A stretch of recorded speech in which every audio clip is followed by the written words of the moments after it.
Hello everyone and welcome back to Battletech Advanced 3062. Today we are on the drop against Clan Wolf once again. This one is a 4.5 skull battle mission. So we will be getting into other sorts of things. I think we have a base defense scheduled for our next engagement that will be a little bit different. But for right now, I'm trying to rely on standard battles until we can pick up a bit more clan technology. So of course we are taking this for 312 salvage, so that means 3 of our own choice and 12 random. And, well, this isn't the first time we've run into a glass spider. It's not really been a design that I've been too interested in picking up, but let's see what else we have for our opponents. Okay, looks like either ATMs or LRMs coming out of an 80-tonner. Not bad. Let's reserve down to 1 just in case. Something there was Inferno rounds, it looks like. Ooh, wait. Okay, those were either... I think those were probably mortars. Interesting. So we're going to go ahead and pop defensive formation to give ourselves a little bit more damage resistance. And let's move up. Ideally, I'd like to take out that mortar carrier as quickly as I can, but I'm not sure I'll be able to do it all that soon. We have to get through the glass spider first. And we're a little bit outside of ideal range for some of our heavier hitters, so it's going to be a little bit risky for the time being. However, eyes on would be a nice thing, so let's go ahead and move here. And let's see, that's a Naga. Ooh, double arrow 4, double clan arrow 4. Yeah, that's a little bit more scary than a mortar. Clan Highlander 2, I'd love to pick that up. That would be absolutely wonderful. Not sure I'll be able to, but I'll give it a try. So who do we go for? Highlander, Naga. Actually, the glass spider is one of our worst options just because of his evasion. Let's try and take those arrows offline, because otherwise we will have significant problems throughout the match. Structure exposed already, you're kidding me. Only 70 on the left arm, okay. I guess that's something. Let's bring up the Dervish. Going to be a little bit outside of ideal engagement range, and that will be reflected a little bit in the accuracy, although this is pretty nice. Artemis 4 ammunition, of course, is slightly better than normal. We'll switch the Narc Launcher over to Target Mark, and there we go. So we have Target Mark now with a glass spider.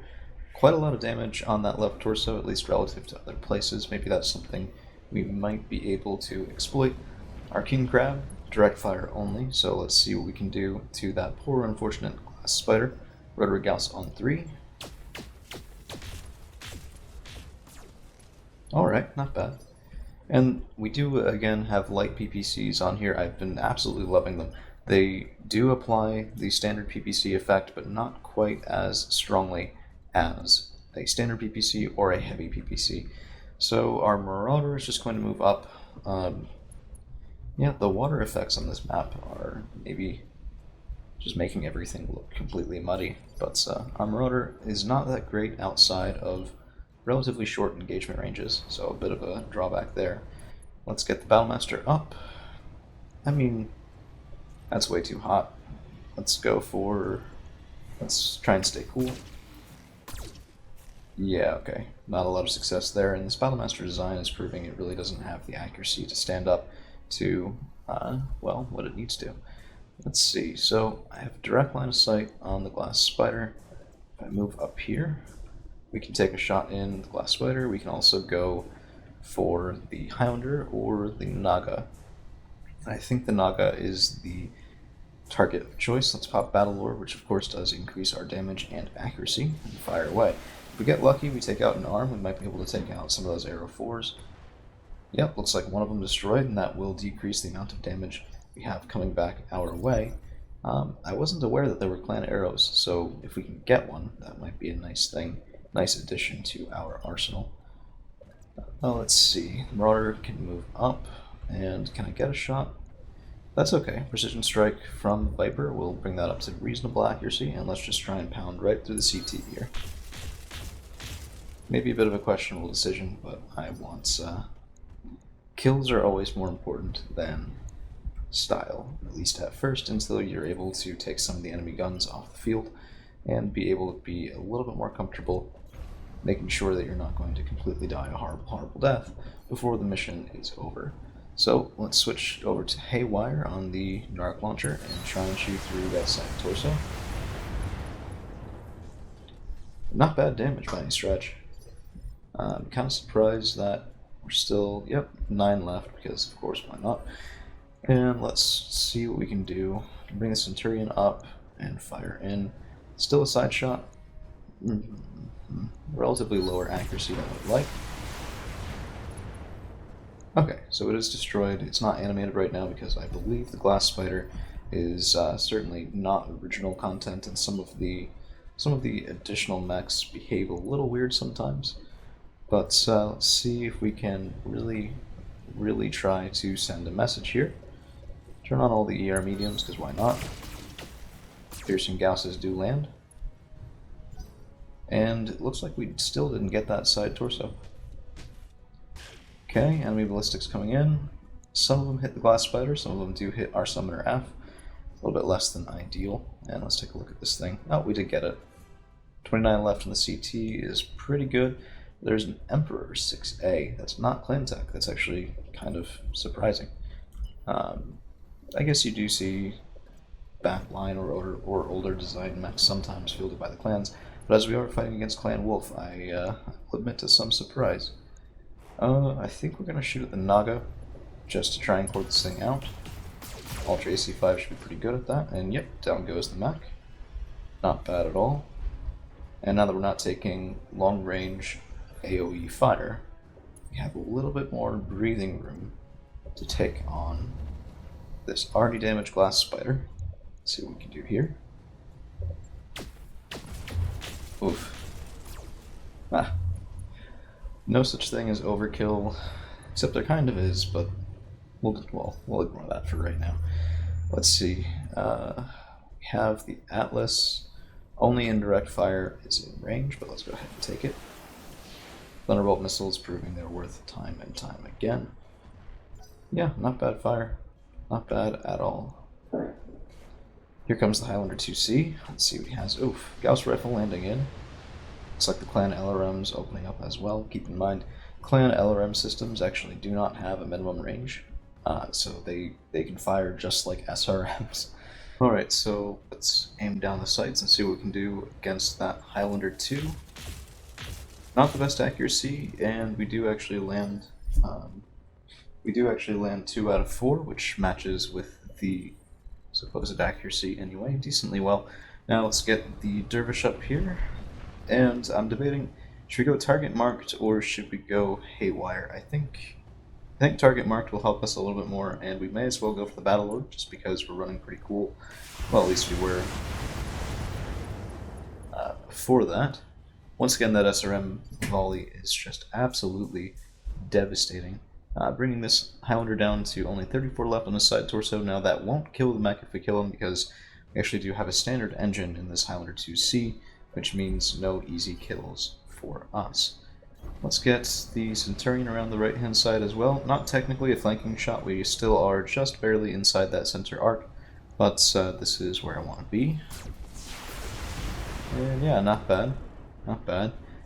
Take out a medium pulse. The Highlander is pushing heat. That is a knockdown. Might be able to panic out the pilot, but given that he's an elite brawler, probably a high enough score, it's not really going to happen.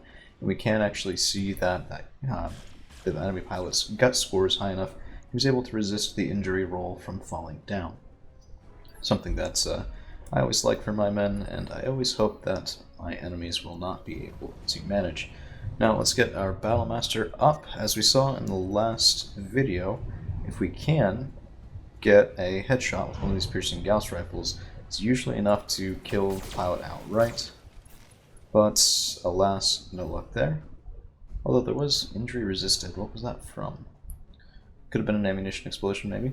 70-tonner back behind. Don't know what that would be, but let's go ahead and move our summoner up. Still staying in the woods. A little bit of damage from instability is sort of worth worrying about, but I think we'll be alright. Another Sun Spider, different configuration. Let's go for the Emperor here. The enemy Sun Spider has 7 evasion, which is altogether too much to shoot at. Let's see if we can take out a leg. Or at least start working on one. Not bad. Of course, having that other Ultra AC5 jammed, it puts a bit of a damper on our damage output capabilities. Let's get the King Crab up and moving. I do love that new paint job. Oof, it's beautiful. Let's see. Could go for a headshot. Yeah, why not? Probably not going to make it, but given that we've already damaged the head that severely, one or two shots landing in might be able to get us the head cap, which would of course be worthwhile. No dice, and we do just start working through the remains of that Highlander 2C. Looks like at least one arm gone, probably a side torso gone as well. A little bit hard to tell from here. And there's the Gauss rifle shot. Battlemaster takes it the chin, but we'll be okay for right now. I think time to undo that bracing cockpit. Let's get up a little bit closer. And I think we'll need that for shooting at Sun Spider after this. Let's see what we can do.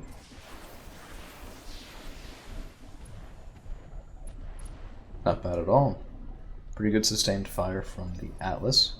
Of course, we've come to expect that by this point. It's a very, very functional mech, but always good to have it confirmed. Let's see, let's get the Centurion around. That seems like a good plan. No real need to shoot at the rear arc of the Highlander 2C, but since the pilot is panicked, we might be able to prompt him to punch out instead of just dying. It doesn't look like it. Oh, there it is, pilot eject. 3 salvageable parts. If we just cored him out from the front, that would have been probably 1 salvageable part, maybe 2 at most. So we do get something for our trouble, which is always nice.